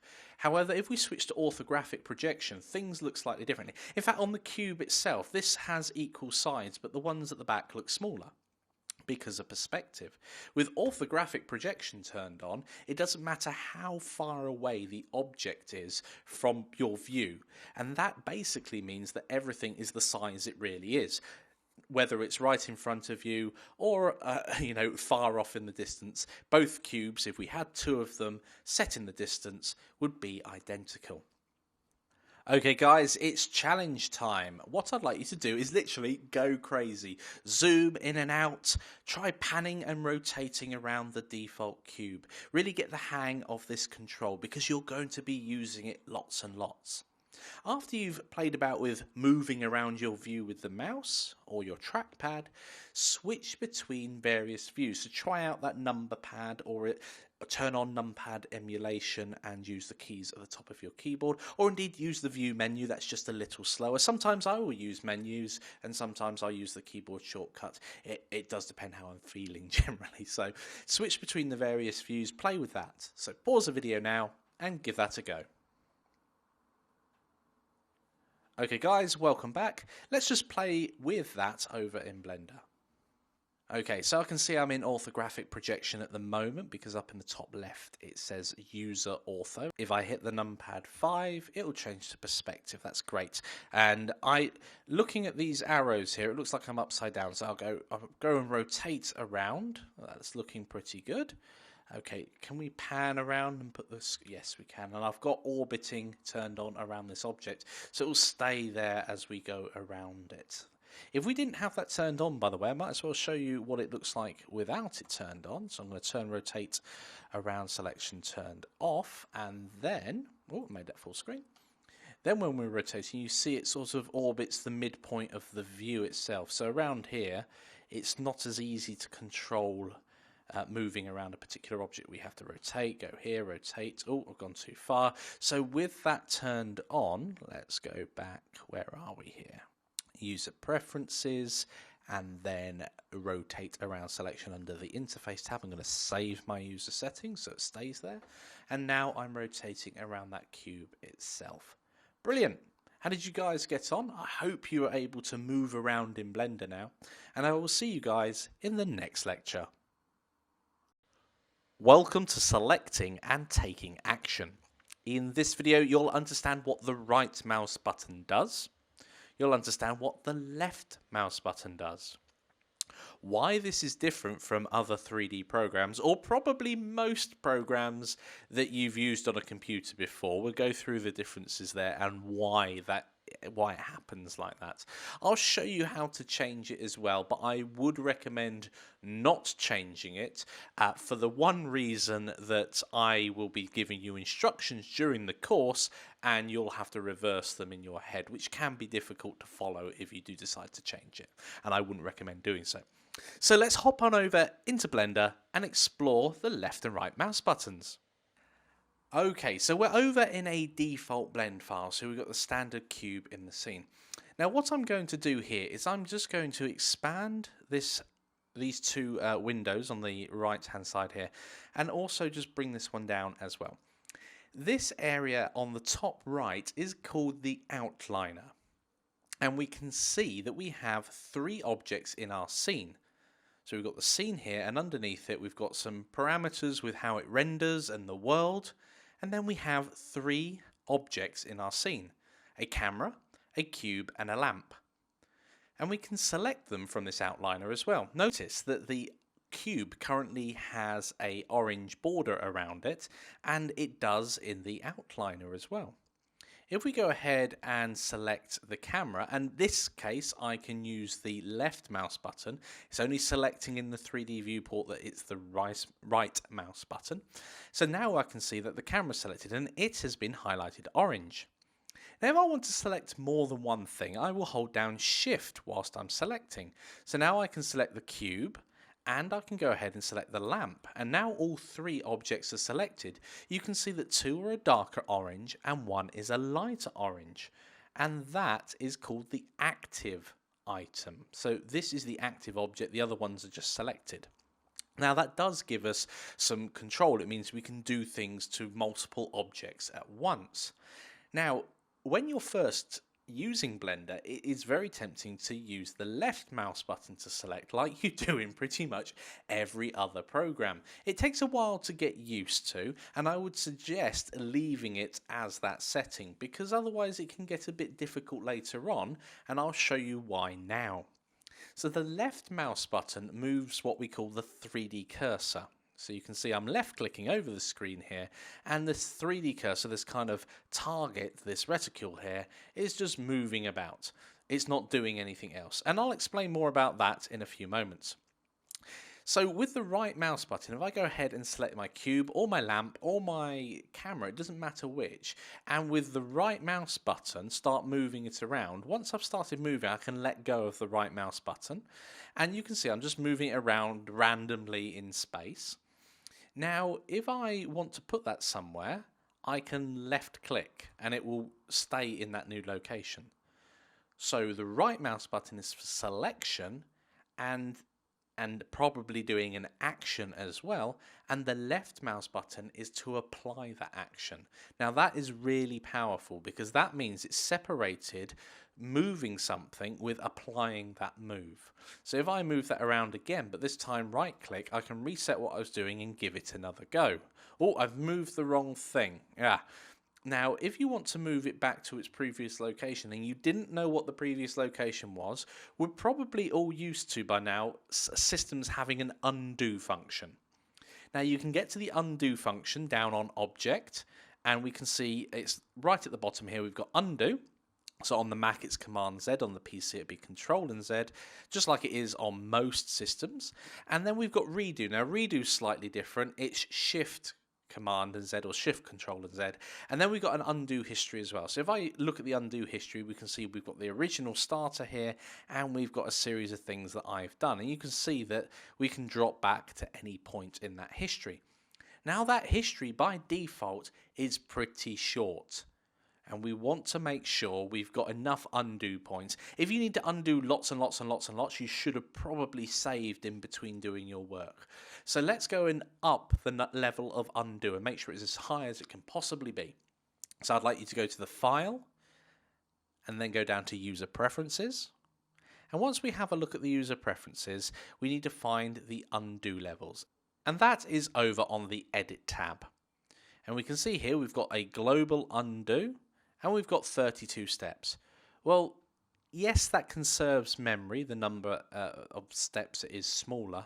But what we can also do here is just turn that all the way up to 256. So if you've got a system with limited memory, you may actually struggle with large undo steps, because obviously it's certainly not at this beginning stage when we're just playing with basic objects. But later on, you may struggle with more complicated scenes having such high steps. But in this case, I'm going to whack mine all the way up to 256, and that gives me a very big buffer to go up. I'm going to leave the memory limit at 0 because that means it doesn't have a limit. Of course, you can increase the level of steps to 256, and then say I want a memory limit of 128 megs or something along those lines. So that's entirely up to you, but I'm not going to change that. I'm going to leave it at 0. I'm going to now save user settings to make sure that applies to every other blend file that I work on, and I'm just going to close the user properties down again. Now, if you want to go ahead and change the left and right mouse buttons, which I don't suggest you do for several reasons. The primary one actually is if I am doing work and I'm giving you specific instructions, you're going to have to transpose left and right in your head, as well as the other, the combination of action and applying that action will no longer exist. But under the user preferences, under input, you can go to the select with and change left to right. Now, I know I've said this before about the user preferences, but do be careful in here. Remember, you can always reset it, but you can also make Blender quite odd. So do make sure that you make a note of the things you change if you're going to test them. In fact, if you are going to test them, turn them on, but do not save. See if it works. If it doesn't work, you can always come in and turn it back off again, or the next time you use Blender, it will go back to its default settings, or the settings that you've currently stored. So I'm not going to change that around. I like using the right mouse button for my selection, and you will too. You'll get used to it over time. Don't worry about that. Now, this 3D cursor itself can be a bit of a pain to control. Now, there are a couple of ways of putting it back in the center if you wanted it in the center. Obviously, when I'm clicking here, it's kind of randomly appearing in space. It is rather clever. If I go and click on this cube, it will actually left click on that cube. It will actually place the 3D cursor on the face of that cube, and we'll go more into vertices, edges and faces later on. But now it's actually on the surface of that cube on that particular face facing us. So we may want to put that back in the middle. Well, we can do a view and go to align view, and we can center the cursor and view all. Now that can be quite useful, but not as useful as just moving the cursor. It depends on what you're trying to do. So we can see there that Shift and C will do that. So let's give that a go. Shift and C. Excellent. So we can see it's moved the viewpoint, which may be undesirable, but we can now see everything as well. So if we were zoomed in all the way over here, let's say, this is a great example. See that I've just run out of zoom. I'm moving the scroll wheel like crazy and I've run out of zoom. And this is a common question that I get asked all the time. I'm so glad it's happened to me right now. So if that does happen, you need to kind of reset your zoom level. So in order to do that, we can go view and then just view selected. That's the easiest way out of this. That's the way I work with it. And then you can see there the number pad full stop will get you there. So if I hit number pad full stop, we then focus on the selected item. Now let's go ahead and go Shift and C, and we can see we zoom back out, we can see the entire scene, and this cursor is centered. The other way of centering the cursor is to use the Shift key with S. Shift and S will give us, it's the snapping menu, and it gives us an option of where to snap to. And here we have some options for the cursor. So we've got cursor to selected, cursor to center, cursor to grid, and cursor to active. So if I go cursor to active, it will move the cursor to the active object. You know, I was saying earlier that if we select more than one item, that's not a great selection order. Let's do it that way around. Now the lamp is the active icon. If I go Shift S and cursor to active, it will move to the active object. In fact, it moves to where this little orange dot is, which is called the origin, on every particular object. The other options there, we've got cursor to grid. So it's going to align it with the grid. If we were to look down on our model in perspective, we can see that it's gone to the closest possible grid, the whole number it can go to. So if we go 1, 2, 3, it's gone to the fourth one along in the X direction, which is this red arrow here. What else have we got under there? Shift and S, cursor to center. Okay, so cursor to center will move it to the center of the scene, where X, Y, and the blue line that you can't see, Z, equals 0. And that is very powerful. You'll want to properly generate a lot of objects at the center of your scene. Now, one final thing, cursor to selected. Now this is a kind of an odd one, because when you've got more than one object selected, it's going to put it in the middle of them all. So if now we try that, it should end up where the 3D manipulator widget, this little white ball with multicolored arrows coming out of it. If we go Shift and S and move the cursor to selected, we see that it's gone to the average position of the objects that we have selected. And that is very powerful as well, because that is how you can place something directly in the middle of two particular objects. And that is essentially the purpose of the 3D cursor, at least in the early stages. We're going to use the 3D cursor to tell Blender where we want to place objects. And that is very powerful, having the ability to just move it around anywhere that we want. So another useful thing to know is where things are in the menu, and I try and give you guys the menu options so you can physically see where they're situated. Most of them are logically placed, but the 3D cursor, the movement of it this is one of these things that it's not quite intuitive, because it's not an object, yet it's part of the snapping menu, which is underneath the object menu. So if we go to objects on the 3D editor header bar, and then go to snap, which is just about a third of the way up, a quarter of the way up there. And then we get the same options we had before. And of course, you can see that the shortcut key there is Shift and S, and that's where this menu comes from. Brilliant. So now that we've gone over here, I have a small challenge for you. Okay, so your challenge is to practice selecting objects. Select multiple objects, select individual objects, get the hang and the knack of doing that. Try right-clicking and moving those objects as well. See how that plans out. Now, you're not going to have much control at the moment, but don't worry, that's not the point. At the moment, we're just trying to get you in the hang of using the right mouse button to actually select and then to move them as well. Try moving around the 3D cursor, and remember that's the left mouse button. Get used to the right mouse button selection. That's kind of the real crux of this particular lesson. and remember the left mouse button to apply the action. So if you do move something with the right mouse button, if you click the right mouse button again, practice that cancels the operation. Or if you move it and you like the new location, hit the left mouse button to apply the action. So pause the video now and give that a go. Okay guys, welcome back. Let's go through the challenge and see if we can do all of these things. Okay, so we're back over in Blender and I've opened up a default blend file by going File and New. So we've got everything back to how it is standard if you were just opening up Blender by itself. Now that I've done that, we just need to practice a few things. Practice selecting multiple objects was the first part of the challenge. So I'm going to go ahead and click on the camera. Excellent. I'm also going to click on the lamp. Brilliant. And we can see it's highlighting that lighter orange color. Now, when we select anything, we can also select things in the outliner itself. So we've got the camera, the cube, and the lamp in the outliner over on the right-hand side here. And we can right-click.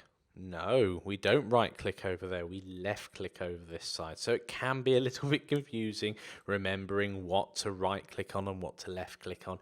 Essentially, in the 3D view, you'll be right-clicking to select things.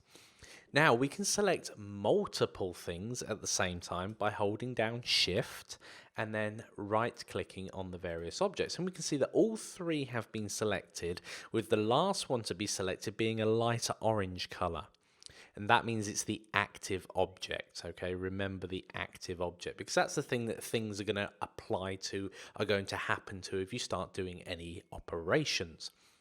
Now, interestingly, when you've got everything selected, a lot of packages, when you then go to, let's say, move them, it will move them all at once, regardless of whether you've clicked on an individual item here or in an empty space. Blender, however, is not quite like that. If I go and right-click on the cube after selecting everything and try to move it, it will move just the cube. Okay, so I can right-click again to reset that. If I want to move them all together, I'll have to right-click in an empty space and move them that way. Of course, there are several other ways that you can move things. I can left-click on this manipulator widget here and move it along the various axes that I want to move it along. That's absolutely fine. There's lots of ways of doing something, so don't worry about that. So moving the 3D cursor. Well, to move the 3D cursor, you just left-click. Now, interestingly, when you left-click on a particular object, it will actually snap the 3D cursor to the face of that object. So if I go ahead, this cube here, if I go and left-click on that top face there, when we zoom in, we see that it's actually snapped bang on the top face. Now, it's not gone to the middle of that top face or anything along those lines. We'll learn how to do that later. But suffice to say, it's easy to put things together if you can control the 3D cursor like that. So we just left-click everywhere. Now, it's going to take you a while to get your head around the left-click, right-click thing. It does make sense. It is incredibly powerful. However, it will probably take you a couple of weeks of using Blender before you've stopped left-clicking to select things, because it's so habitual with every other bit of software. So do get used to, over the coming lectures, etc., getting used to the right mouse button for the selection and starting an action like moving something about, and then left clicking to apply that action. Okay guys, you've done great, well done, and I will see you in the next lecture.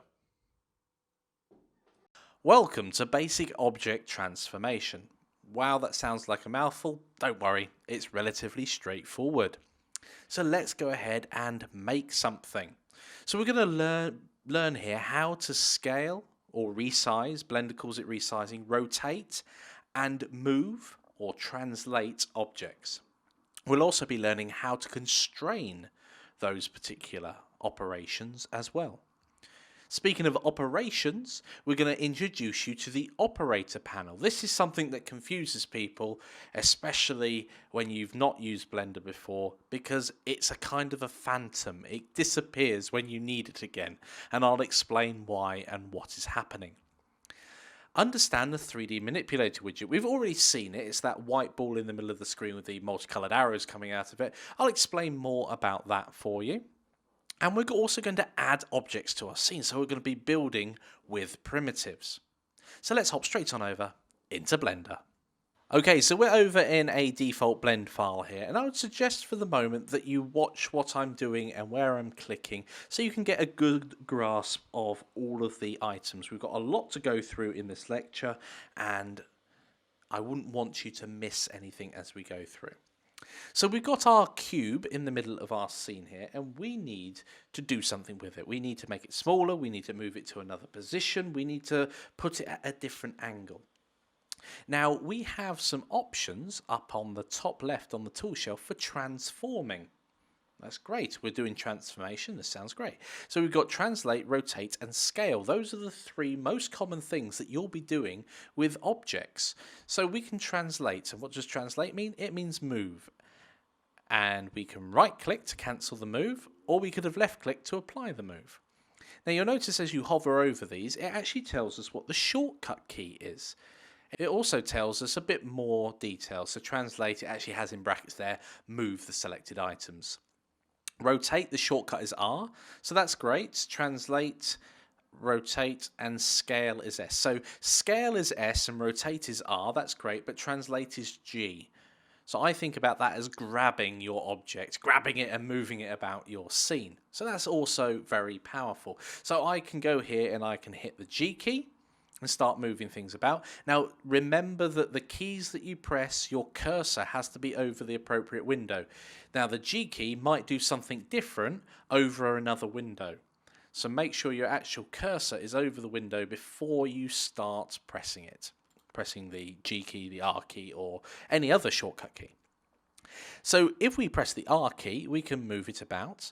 And the S key, we can scale it up and down. Now you'll notice it doesn't go to nothingness, it actually flips inside out and comes out the other way as well. Now that can cause you problems later on, so if you want to scale up, make sure you don't push through yourself and end up negative.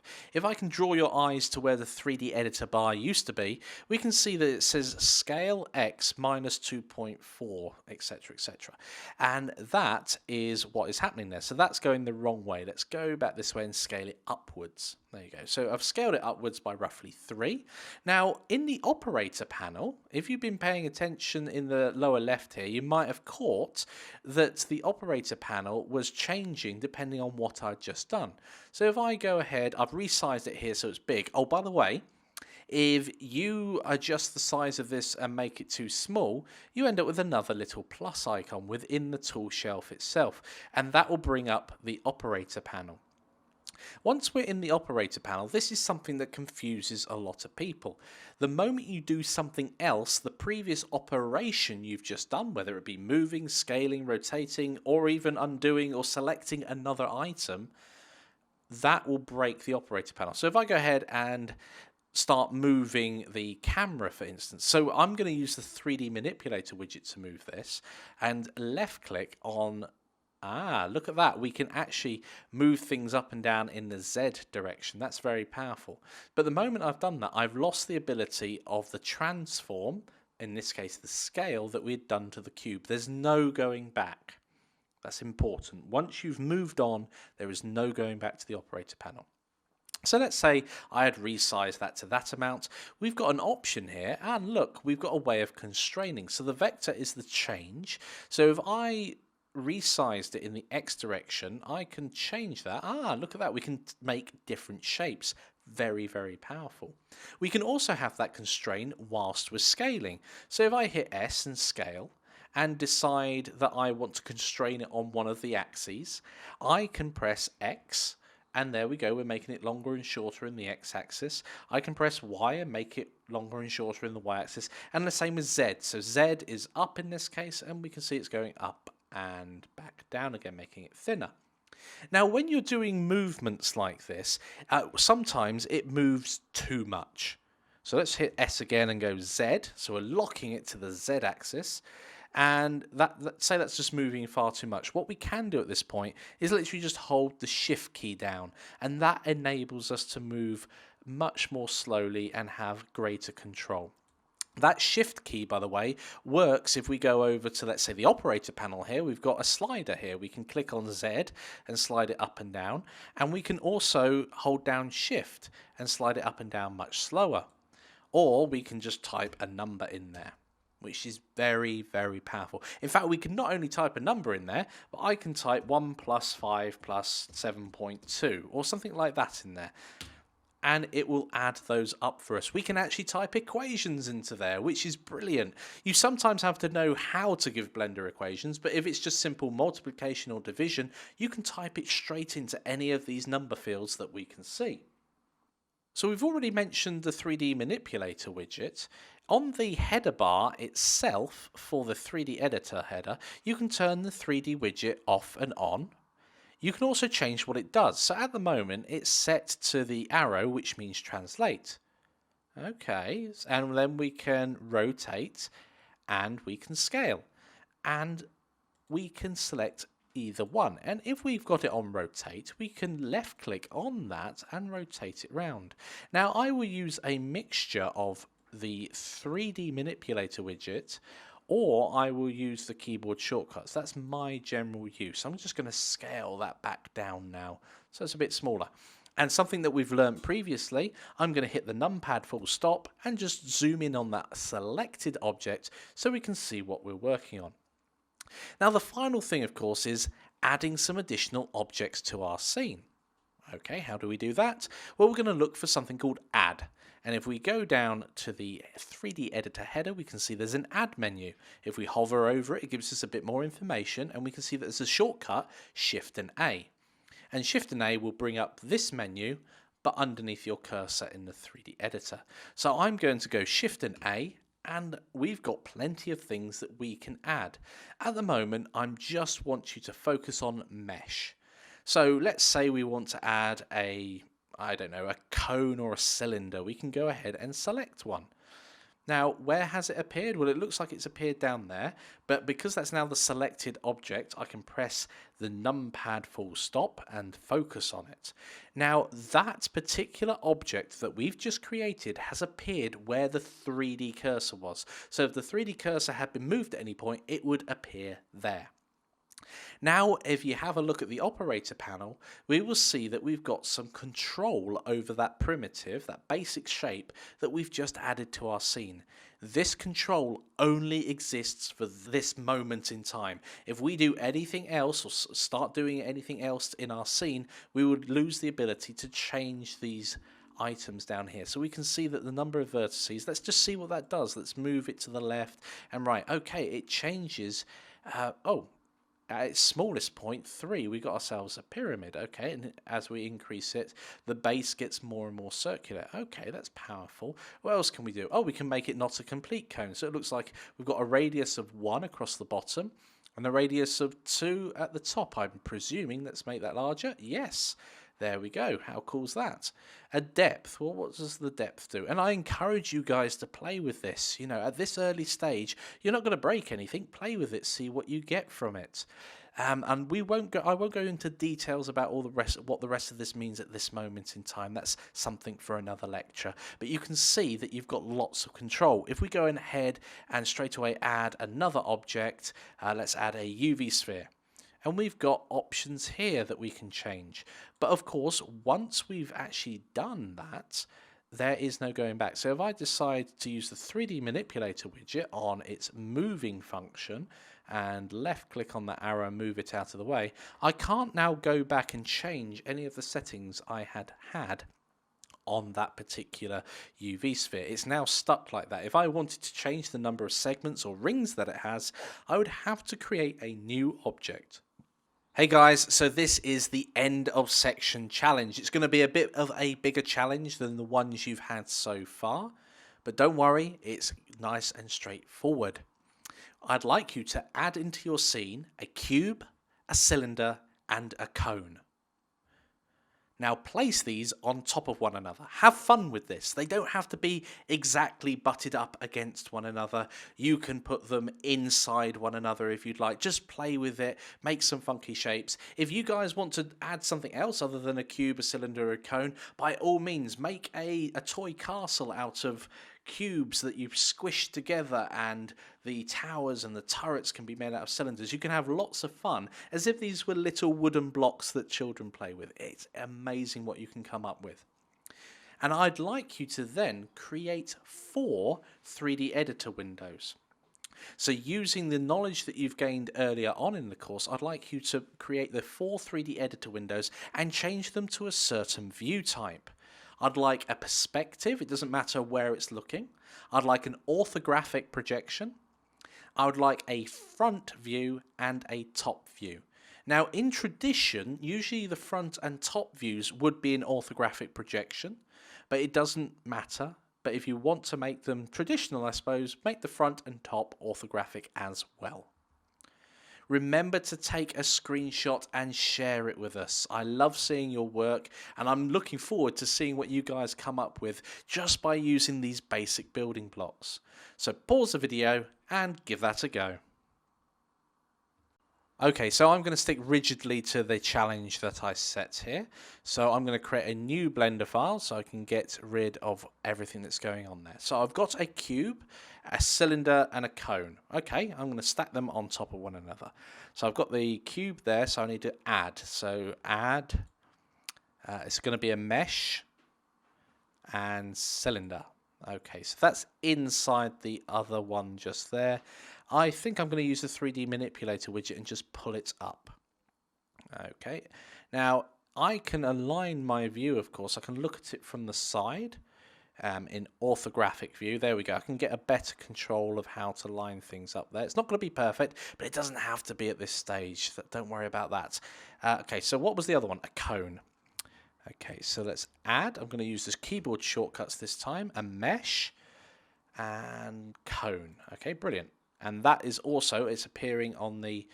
Oh, you know what we could do? I'm going to undo the add of that cylinder. I'm going to go ahead and click on... Oh, I haven't undone the add. There we go. So I'm going to click on the surface of my sphere. Cube. And from that, there, oh, that's not quite lined up, unfortunately. Let's look at it from the top. Okay, that's good. So if I click there, that's roughly in the middle. That might be good enough. Let's go ahead and add a cylinder. Now I'm going to click again on the top, roughly in the middle, and add a cone. Oh, cool. Okay, they're in one another. So the origin was the middle of that. That's good. I'm getting this. Let's move this up. And move this one up, and we got ourselves somewhat looks like a tower or a lighthouse. In fact, I'm going to do some scaling here. Let's scale this one in and then move it back down again. And again, looking at it from the side helps align things up. Remember, you can do that. I'm liking that. I'm going to make my square base just a little bigger, or cube base a little bigger. I'm just going to scale it up. There we go. That's all sitting on there really nicely. So I'm going to hide my tool shelf so it's nice and neat, and I'm going to split the window in two. I'm then going to split each one of these windows there, and I'm going to hide the toolbars so it's nice and clean. There we go, there, and there. Okay, all the header bars, and now we just need to change the scene. So one of them needs to be perspective, done. And then one of them needs to be the front, and one of them the side or the top. I can't remember my own challenge. Yes, it was top. So there we go. We've got ourselves, oh, I've moved the 3D view. We've got ourselves 4 different views of a cone, a cylinder, and a cube stacked on top of one another. How did you guys get on? Did you make something from this? Did you make a castle? Did you make a lighthouse? Did you make a house out of something like this? Make sure you've shared with us so we can see how you're getting on. I love seeing what you guys come up with, and I will see you guys in the next lecture. Welcome to what you can now make. So this is an extra video that I've put in here to make sure that you guys realise the power of what you've learnt already. So what else can you make? Well, we can add basic shapes now and transform them, whether that's moving them, scaling them, or indeed rotating them. Limited knowledge usually inspires some creativity, and that's what I want to get across to you, because now we're able to generate some very basic placeholders and rough mock-ups, but they can be quite detailed, as you'll see in a few moments. And you will see that there are also limitations to doing this as well. We'll explore what those are and why we need to learn a bit more about modeling as well. So let's go hop on over into Blender and explore what we can now make. Okay, so we're over in a default scene here, and we can go and grab our cube as we've done here and stack things together. Now, I like to think of these primitives being very much like pieces of Lego. So if we zoom out a little, we can use these to construct other things. So let's have a look at what we could do. We can do lots of things. So how to start? Well, think about basic objects that are around you all the time. I've got a set of speakers in front of me. I've just been inspired to do them. So let's go ahead and model a pair of speakers, or at least a speaker. Now, how would you do that? Well, the speaker I've got in front of me is it's rectangular, so we need to scale this and make it taller. So let's go ahead and do that. Let's scale this on the Z direction. So I've pressed Z and then by 2. Okay, that looks good. I'm also going to move it up now on the Z-axis by 1 Blender unit. So G for moving, Z, and then I'm going to press 1. Oh, that doesn't look like it's enough, so I'm going to delete and then do 2. Okay. Yes, that looks like it's on the floor now. Okay, so speakers usually have these cones in them to make them look like, well, they're useful, aren't they? It's not to make them look like speakers, they are speakers. Okay, so let's go ahead and add in. So I'm using Shift and A to bring up the add menu, and go ahead and add in a cylinder. This can be one of our cones. Now, this is the wrong way round, so we can rotate that on the X-axis by 90 degrees. Excellent. Now, because it's now laying along this X-axis, I can drag that up using the manipulator widget and pull it out slightly, and there we go. We've got our first cone. And at this point, I'm going to say, well, this isn't quite wide enough to accommodate this cone. So I'm going to cheat, so to speak, and select that object and scale it. But this time only on the X direction. I'm just going to make it a tiny bit wider with my mouse. And there we go. We've got our first speaker cone there. Now I'm going to have another one just up here in the top right of it. So once again, I'm going to add another cone, or a cone. I'm not actually adding a cone. I'm going to add a cylinder to represent the cone, and then I'm going to move this up. I'm going to rotate it on the X-axis by 90, and then once I've done that, I'm going to reduce the size of it. Now, of course, you can use the transform options over on the properties panel as well. If that's not open, you can use the N key to open it up.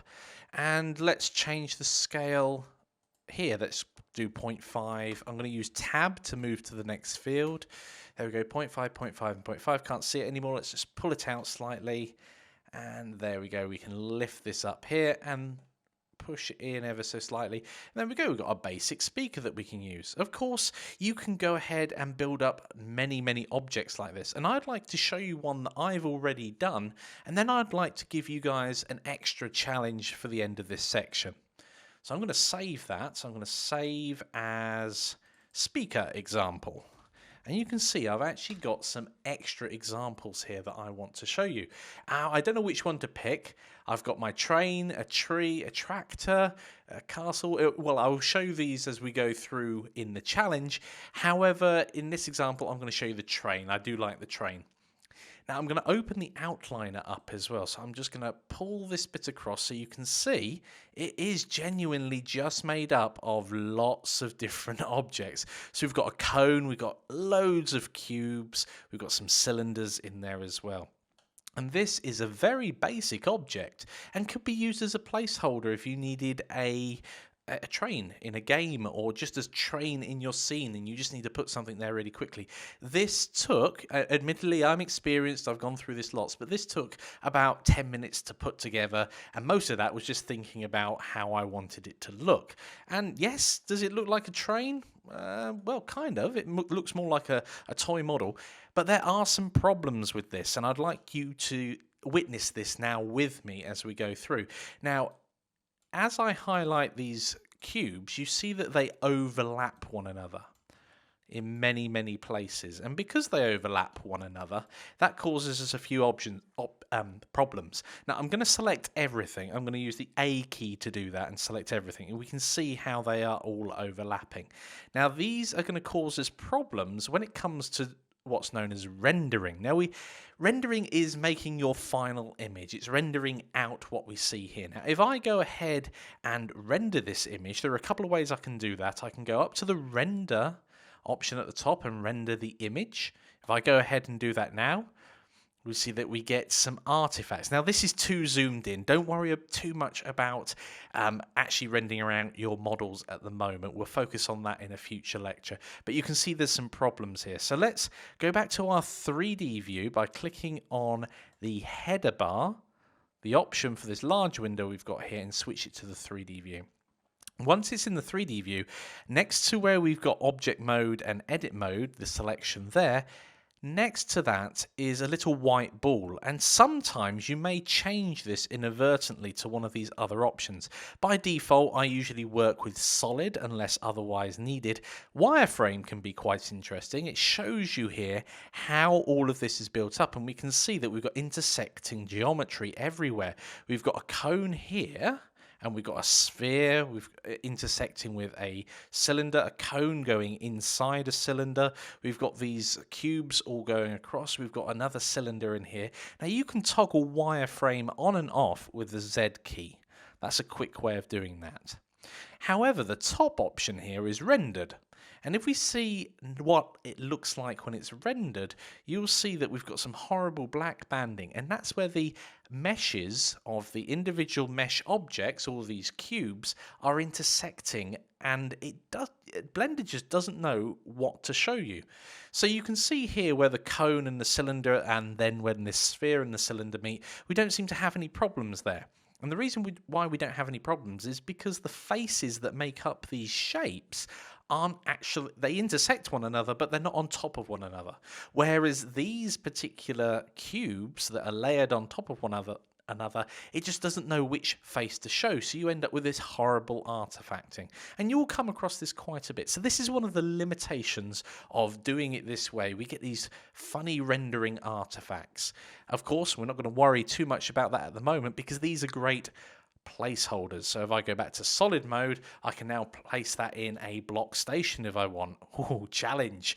Oh, speaking of which, it's time to give you guys your final challenge. And this is really an extra activity for you to really hone your skills. I know many of you will just do the challenge, you may follow along, but you don't expand on that, and it is really important. You can listen to me, you can read books, you can watch lots of YouTube videos, but unless you actually take part and do the activities, these challenges, you won't learn as well as otherwise. So extra activities here. I'd like you to try making some other basic objects from just primitives, so limit yourself in scope. Now, this is excellent practice. And I know some of you would have already gone off and made different things. Think about simple objects. Now, the train I've got there is probably as complicated as you want to get. I've already joked about making a castle, but this is just an extra activity of thinking about what else you could make. Pause the video now and give that a go. Okay guys, welcome back. Let's go through the other things that I've made in Blender just by joining some basic primitives together and seeing what I come up with. Okay, so we've seen the train. I really like the train. It obviously is just a placeholder. It doesn't look like a realistic train. It gets the idea across. It might not be the right scale, but of course with everything selected I could scale it down. But it's a great starting point. Now what else have I made? Let's have a look at these other things. So we've done the speaker. That was a great example of a nice, straightforward and simple object. And you can build upon that as well. But it took no time at all to create that object. I've got a tree example. So I was playing about, and I've used icospheres for the sort of leaves that would be there. I've used some cylinders. It took ages to rotate these around and try and get them in the right place. But you can see how you can build up even more complicated objects than you could perhaps otherwise if you were trying to model them more precisely. And again, this viewed from this distance, well, it looks like a low poly tree. Obviously, at this distance, it may cause a few issues when you can see at the top here the cylinder doesn't quite match. But again, these are things that could be sorted out afterwards when you've made the decision whether or not you're keeping that tree or not with further models. Let's have a look at the tractor. Now, this is very simple. This is very much like the train, but on a much more simple level, fewer parts in here, but there are intersecting parts again. So if we go down to rendered viewport shading, I'm in cycles render mode at the top here. If I switch over to Blender render, there we go, we can see the artifact there. Now, it's not that cycles doesn't have the artifact, it's just well hidden in this particular case. So there are two types of rendering by default in Blender, and yours is probably set to Blender render at the moment and will probably be for the next couple of sections, so keep it selected on Blender render. Now let's have a look at the final one, which is a castle. So I stacked a load of cubes together. You can see quite a few building blocks went into this. And I made some low poly trees again. And this is just a placeholder. It's rough and ready. I want to get this across to you. If I go underneath, look, the trees have roots. That's what I'm calling them anyway. So there's a lot of scope to be had. Now, I know and understand that the tools you've got so far is pretty limiting, but you can see when you're limited, you could actually get some quite interesting scenes being developed. I quite like that. I don't know what this looks like if I go into rendered mode. I don't know if I've got any intersections. Well, that looks okay. I can see a bit on the tower there, but there's some dark shadows. But that's not what this is about. It's not about making it look pretty. It's about just making some basic building blocks. And I know I've repeated myself a couple of times there, but I really want you guys to hone in on these basic skills because they are going to help you lots in lectures to come. I hope you've had fun making these objects, as simple as they may be. Please do share them in the discussions. I love seeing your guys' work. And don't worry about the quality of them. These are your practices, and do please practice and show me what you come up with. And I will see you guys in the next lecture. Congratulations guys, well done on mastering Blender's interface and well done for getting to the end of the first section. I know when I first mastered Blender's interface, it was amazing, this sense of relief as suddenly there wasn't this, how do I use this, or what's all this bewildering stuff going about. It's a great relief and congratulations getting this far. Okay, so what's next? Well, first of all, I want to make sure that you guys are in the habit of saving your work regularly. That's very important, and making sure that you've got a decent folder structure on your computer. So I would suggest, it's not, I'm not going to force myself upon you here, but I would suggest that you guys create a folder called Blender on your computer, perhaps in your documents, and in that put section 1, a folder for section 1, and put all the things you do in section 1. And then when we move on to section 2, 3, etc., make folders for that as well. So you keep your work all in one place so it's easy to find. Now, I'll also stress that Blender itself can be unstable at times, depending on your computer setup and everything else. So make sure you save regularly and make sure you've got a backup of your work as well. And we'll go into more details of how you can do that in the next section. Speaking of the next section, we're going to be jumping into it very shortly. I would ask one final thing of you, and that's that you remember to share your work. It is so important, not only for me as a teacher to see how you guys are getting on. The other thing is it inspires not only myself, but the other students, the new ones coming to the course. If they can see what they're getting themselves into, they're going to be excited and inspired to continue. And that's what we want. We've got a community here that we want to bring together and actually excel ourselves using Blender. So what I'd like you to do now, without any hesitation, is actually jump straight on into the next section. That is so important to just get in there and continue on. And I will see you guys in that next section. Take care.